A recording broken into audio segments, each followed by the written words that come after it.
Ano ba ang problema nitong tulay na ito? Ano ang problemang ibinibigay nito sa NLEX? Opo, yun sir, nakikita naman po natin sa mga balita yung mga nangyayari po dito sa, ah, Marilao Bridge area na po.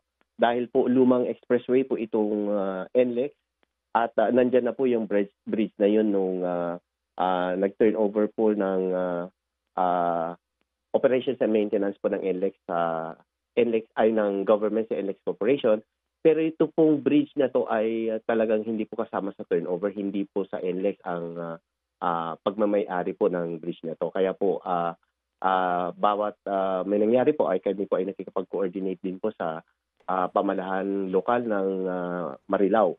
Pero dahil nga po dito sa sunod-sunod at, yun po meron din po nga usapan na pinatawag po kami na gano'n po yung tatahakin nila na iko-convert into, national road yung, mga adjacent roads po ditong bridge para ma-turn over na rin po yung bridge.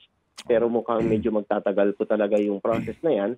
So ang, ginawa po ng NLEX, dahil po dito sa pangyayari ay nag-offer na po kami, sumulat po kami sa, DOTR na kami na po muna yung magpapagawa po ng, bridge Opo. ng ano. So kinakailangan lang po ng approval po ng, DPWH and other government, agencies kasama na rin po ang TRB diyan Opo. para po maisagawa po namin yung pag-construct ng bridge. Opo, okay, sige. So again, to answer my question, ang problema ng tulay na ito, yung kanyang standard na height, 'di po ba?